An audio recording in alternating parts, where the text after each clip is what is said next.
Hello everyone. So welcome to our new video. Welcome to Physics Cat. Physics Cat এ সবাইকে স্বাগত জানাই। আমরা পড়ছিলাম ইলাস্টিসিটি। এটা আমাদের থার্ড লেকচার অ্যাকচুয়ালি, মানে সিরিজের থার্ড লেকচার বা ইলাস্টিসিটি চ্যাপ্টারের সেকেন্ড লেকচার। ইলাস্টিসিটির লেকচার নাম্বার 2, বাট সিরিজের থার্ড লেকচার। ওকে, সো আজকে আমরা পড়বো পীড়ন বিকৃতি লেখচিত্র বা stress strain graph. Stress strain graph খুবই ইম্পর্টেন্ট তোমাদের পরীক্ষার পয়েন্ট অফ ভিউ থেকে। তো বেসিক্যালি স্ট্রেস স্ট্রেন গ্রাফটা অনেকটা দেখতে এরকম হয়, জাস্ট লাইক দিস। এবার আমি এটাকে ডিসক্রাইব করছি কোনখানে কী ব্যাপার স্যাপার। তো আশা করি তোমরা ম্যাক্সিমাম জায়গাতে এটা দেখে থাকবে ও A and then D and then E and F. এই জায়গাটা, এই মাঝখানের বিসি পয়েন্টটা হয়তো তোমরা ভালোভাবে লক্ষ্য করেন, বা বিটা থাকলেও সিটা হয়তো সব জায়গাতে থাকে না। তো I will discuss the whole. Okay, so welcome and let's start. Okay, so প্রথমেই যে পয়েন্টটা আমাদের রয়েছে that is your O. O হচ্ছে আমাদের স্টার্টিং পয়েন্ট। সো ও থেকে এ, ঠিক আছে, প্রথম যে রিজিয়ন সেটা হচ্ছে আমাদের ও এ। ও এ হচ্ছে ইলাস্টিক রিজিয়ন, মানে প্রপার ইলাস্টিক রিজিয়ন যদি আমরা বলি। মানে ও থেকে এতে দেখো স্ট্রেস ভ্যারিজ আ স্ট্রেন, মানে স্ট্রেস যতটা দেবে, স্ট্রেস যতটা স্ট্রেন ততটা, স্ট্রেস যতটা স্ট্রেন ততটা, স্ট্রেস যতটা স্ট্রেন ততটা, ঠিক আছে। তো basically stress varies as strain. ও এতে স্ট্রেস ভ্যারিজ অ্যাজ স্ট্রেন, এটাকেই আমাদের বলা হয় হুকস ল। এটাকে আমাদের বলা হয় হুকস ল। আমি এটাকে ডিটেলডে বলবো, আজকেই বলবো। এটার পর আমরা ডিসকাস করবো হুকস ল নিয়ে। So this is your Hooke's law, অর্থাৎ স্ট্রেস এখানে স্ট্রেনের সাথে প্রপোর্শনালি ভ্যারি করে, ঠিক আছে। এটা হচ্ছে আমাদের ও এ অর্থাৎ ইলাস্টিক রিজিয়ন। এবার এ যে পয়েন্টটাকে আমরা বলি প্রপোর্শনাল লিমিট, অর্থাৎ এই পয়েন্টটা পর্যন্ত এই প্রপোর্শনালিটি কন্ডিশনটা হোল্ড করে, অর্থাৎ এ পয়েন্ট পর্যন্ত বিকৃতি এবং পীড়ন সমানুপাতে পরিবর্তিত হয়, প্রপোর্শনালি পরিবর্তিত হয়, ঠিক আছে। তো এটাকে বলা হয় প্রপোর্শনালিটি লিমিট। প্রপোর্শনাল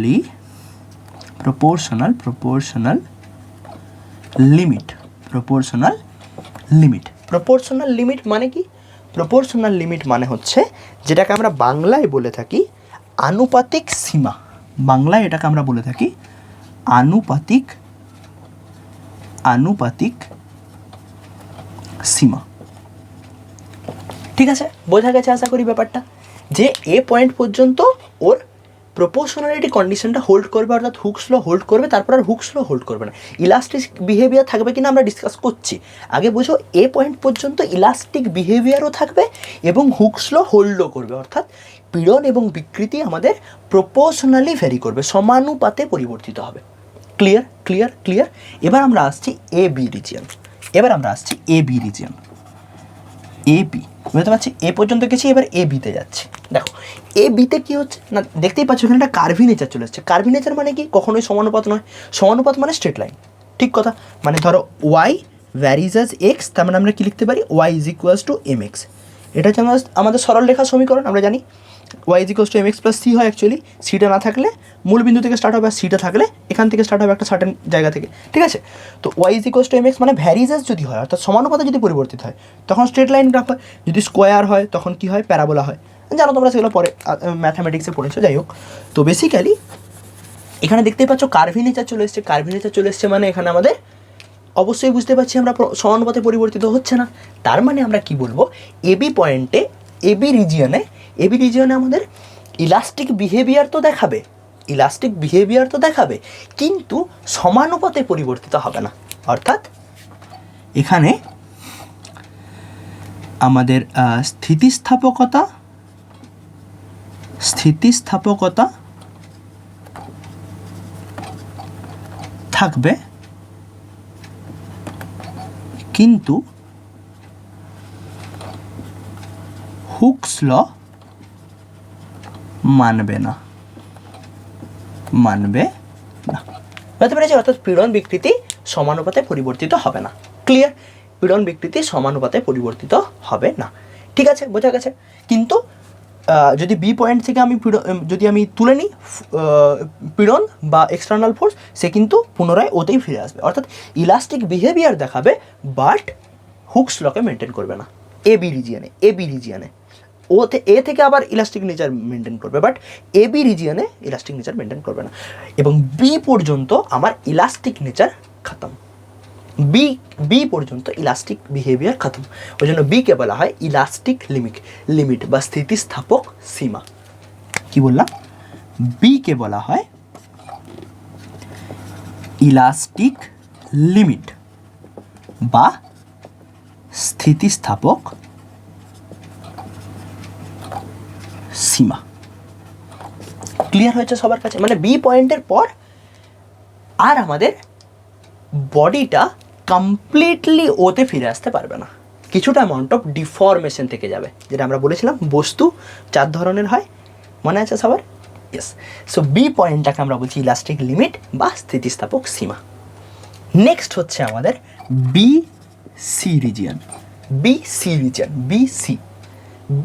রিজিয়নে কি হয় না, বিসি রিজিয়নে আমাদের যে পীড়ন বাই বিকৃতি, দেখো স্ট্রেস বাই স্ট্রেংথ, সেটা একটা সমানুপাতিক ধ্রুবক দেবে, সেই ভ্যালুটা নেগেটিভ হবে যখন আমরা বি থেকে সিতে যাবো, অর্থাৎ বি থেকে সি, মানে তখন আর ইলাস্টিক বিহেভিয়ার তার মানে যদি আমরা আইডিয়ালিটি কন্ডিশনের কথা ভাবি আর মেনটেন করছে না, তার কিছুটা অ্যামাউন্ট অফ বিকৃতি চলেছে। আমি কি বলেছিলাম আগের ক্লাসে, যে মডিউলাস অফ ইলাস্টিসিটি কিন্তু যতক্ষণ ইলাস্টিক সীমা অর্থাৎ ইলাস্টিক লিমিটের মধ্যে কখনো আমাদের ওই প্রপোর্শনালিটি কনস্ট্যান্টটা নেগেটিভ হতে পারে না। তার জন্য ভলিউম স্ট্রেন যখন আমরা করেছিলাম সেটা একটা নেগেটিভ সাইন ইউজ করেছিলাম, মনে আছে? তো বেসিক্যালি কী ঘটনাটা ঘটছে, যে যখন আমি বি থেকে পাস করে যাচ্ছি তখন ওই প্রপোর্শনালিটি কনস্ট্যান্টটা নেগেটিভ হয়ে যাচ্ছে, ঠিক আছে? তার মানে এখানে বিসি রিজিয়নে স্ট্রেস বাই স্ট্রেন এর ভ্যালুটা হচ্ছে ঋণাত্মক বা নেগেটিভ, ঠিক আছে, বিসি রিজিয়নে। এবং এই সি পয়েন্টটাকে বলা হয় আপার ইয়েল্ড পয়েন্ট বা উচ্চতর নতিবিন্দু। কি বললাম? এবং এই সি পয়েন্টটাকে বলা হয় উচ্চতর নতিবিন্দু বা আমরা বলতে পারি আপার ইয়েল্ড পয়েন্ট। এই সি পয়েন্টটা সব ধরনের ম্যাটেরিয়ালের জন্য লক্ষ্য করা যায় না, কারণ এই রিজিয়নটা খুব স্মল হয়, বি থেকে ডি এই রিজিয়নটা খুব স্মল হয় ম্যাক্সিমাম ম্যাটেরিয়ালের জন্য, ওই জন্য সি পয়েন্টটাকে ঠিকভাবে ডিনোট করা যায় না, সিডি মার্জ করে যায়, ঠিক আছে? তো বেসিক্যালি ঘটনাটা হচ্ছে কি না, সিকে বলা হয় উচ্চতর নতিবিন্দু বা আপার ইয়েল্ড পয়েন্ট। ক্লিয়ার এতটা অবধি? ওকে, এবার আমাদের সিডি অংশে দেখো বি থেকে সি যখন আসছে তখনই ওর অলরেডি স্ট্রেস বাই স্ট্রেন ঋণাত্মক হতে শুরু করে দিয়েছে, এখানে আরও বেশিভাবে ঋণাত্মক, স্ট্রেস বাই স্ট্রেন কী হবে? নেগেটিভ, ঠিক কথা? মানে বেসিক্যালি এখানে অর্থাৎ বি এর পর থেকে বিসি বা সিডি দুটো রিজিয়নেই কী হবে না, ওই অবজেক্টটার মধ্যে একটা স্থায়ী বিকৃতি চলে আসবে, অর্থাৎ একটা কনস্ট্যান্ট স্ট্রেন চলে আসবে, মানে একটা ডিফরমেশন থেকে যাবে, কিছুটা অ্যামাউন্ট অফ ডিফরমেশন থেকে যাবে। মানে আমি যদি এখানে এই ডি পয়েন্টে আসার পর অর্থাৎ ডি পয়েন্টে আসার পর যদি আমি পুরো স্ট্রেসটাকে অর্থাৎ এক্সটার্নাল ফোর্সটাকে জিরো করে নিই, পুরো তুলেও নিই, তো তখন আর অবজেক্টটা এই ডি সি বি এ পথ দিয়ে আবার ওতে ফিরে আসবে না, কোথায় যাবে? ডি থেকে ডাইরেক্টলি ও প্রাইমে চলে আসবে, অর্থাৎ এই এতটা পরিমাণ ডিফরমেশন কিন্তু ওর মধ্যে থেকে গেল, বুঝতে পেরেছি ব্যাপারটা? মানে সিডি অংশে কি হয় না, একটা পার্মানেন্ট ডিফরমেশন থেকে যায়, সিডি বলে নয়, একদম বি থেকে বিসি বা সিডি, বি থেকেই যেখানেই যাই আমি সেখানে আলটিমেটলি একটা পার্মানেন্ট ডিফরমেশন, স্থায়ী বিকৃতি কিন্তু থেকে যায়। ক্লিয়ার হয়েছে? এবার আমরা চলে আসছি ডি পয়েন্ট। এই ডি পয়েন্টটাকে কি বলা হয় না, লোয়ার ইয়েল্ড পয়েন্ট বা নিম্নতর নতিবিন্দু, ঠিক আছে? এটাকে বলা হয় লোয়ার ইয়েল্ড পয়েন্ট বা নিম্নতর নতিবিন্দু।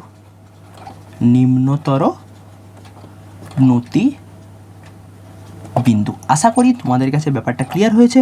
এবার আমরা নেক্সট রিজিয়নে যাচ্ছি, দ্যাট ইজ ইউর ডিই রিজিয়নে কি হয় না, ডিই রিজিয়ন অ্যাকচুয়ালি এই বি থেকে আমাদের প্লাস্টিক রিজিয়ন স্টার্ট হয়ে যাচ্ছে, অর্থাৎ অস্থিতিস্থাপক রিজিয়ন স্টার্ট হয়ে যাচ্ছে, বাট ডি থেকে এই অংশটাতে কি হয় না আমাদের এটা হচ্ছে প্রপার প্লাস্টিক রিজিয়ন যদি আমরা বলি।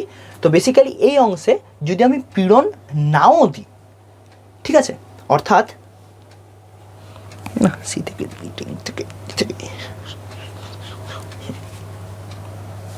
তো এরপর আমরা আসি ডি থেকে ই।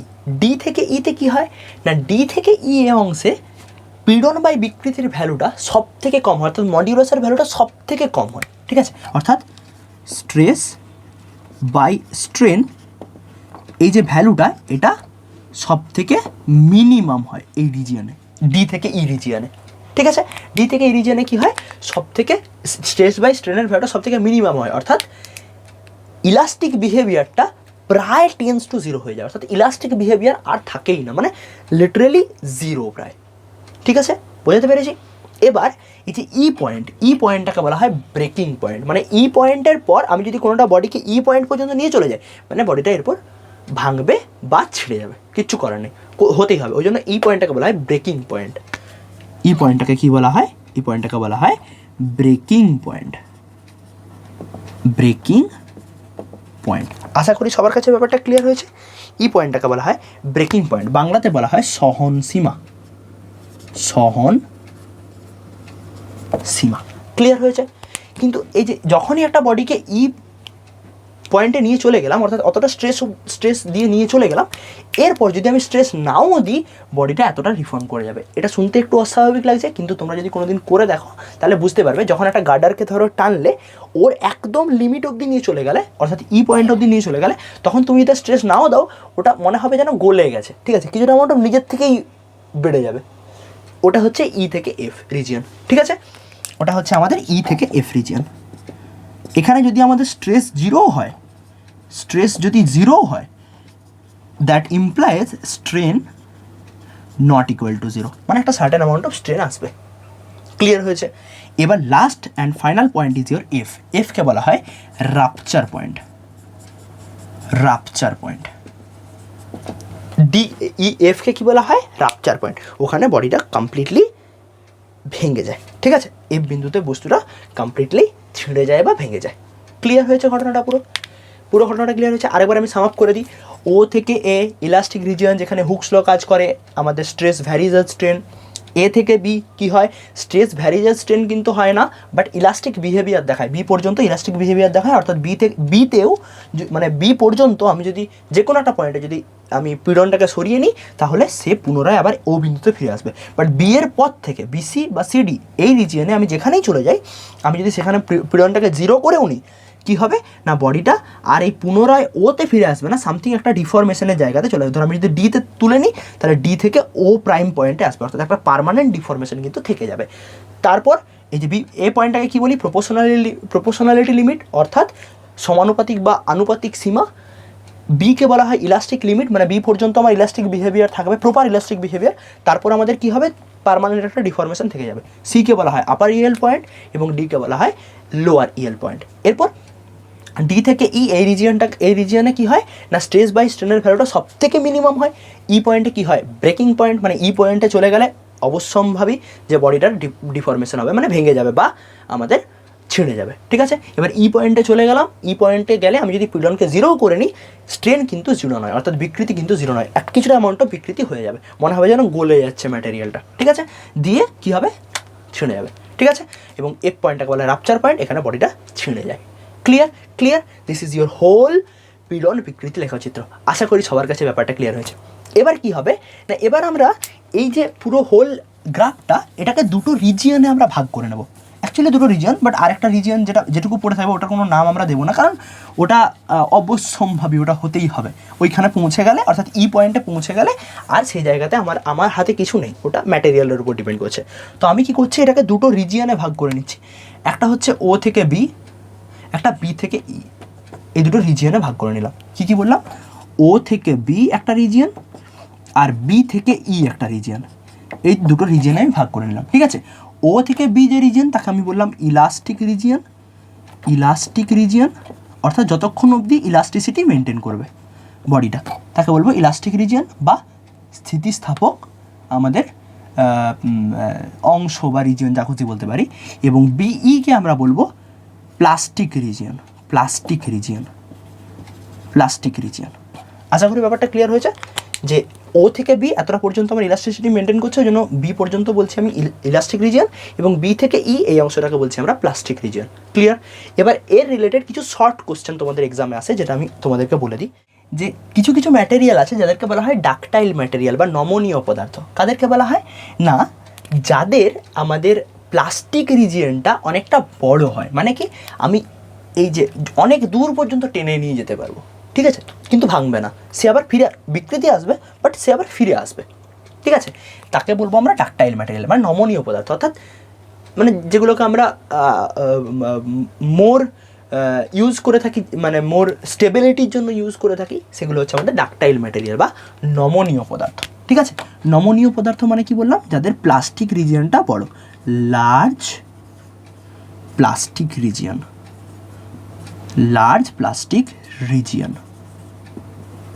ক্লিয়ার? নেক্সট হচ্ছে আমাদের ব্রিটেল বা ভঙ্গুর অংশ, ভঙ্গুর পদার্থ। ঠিক আছে, ব্রিটেল ম্যাটেরিয়াল বা ব্রিটেল এলিমেন্ট কাদেরকে বলবো না, যাদের প্লাস্টিক রিজিয়নটা স্মল হবে, মানে এই ইলাস্টিক লিমিট অবধি গেল, তারপর একটু গেলে ভেঙে যাবে ফাট করে, তার মানে কি হলো, প্লাস্টিক লিমিটটা কম হয়ে গেল, অর্থাৎ প্লাস্টিক রিজিয়ন স্মল, মানে স্মল প্লাস্টিক রিজিয়ন। ইলাস্টোমার কাদেরকে বলবো, ইলাস্টোমার মানে হচ্ছে যাদের এই রিজিয়নটা নেই, প্লাস্টিক রিজিয়ন নেই, জিরো প্লাস্টিক রিজিয়ন, তাদেরকে বলবো ইলাস্টোমার। ঠিক আছে, ইলাস্টোমার মানে হচ্ছে নো প্লাস্টিক রিজিয়ন।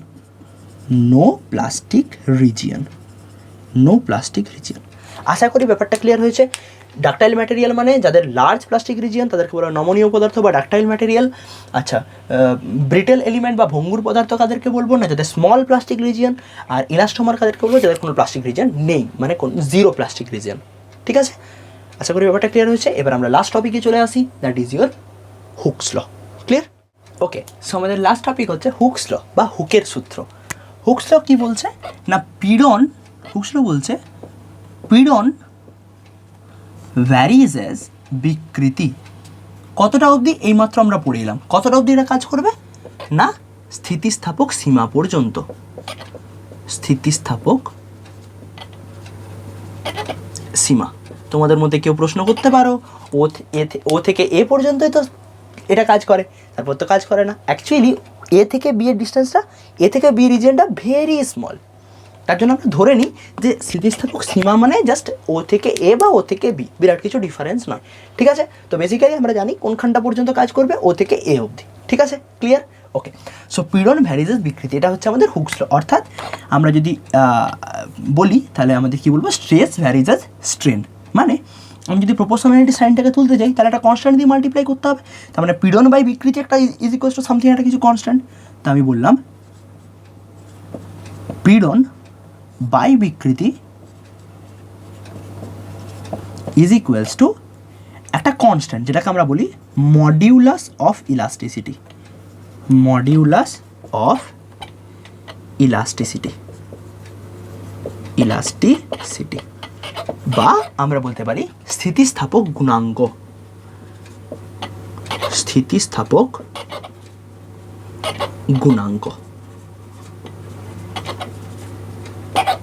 ক্লিয়ার হয়েছে বেসিক্যালি ব্যাপারটা? তো স্থিতিস্থাপক সীমার মধ্যে এই modulus of elasticity always positive.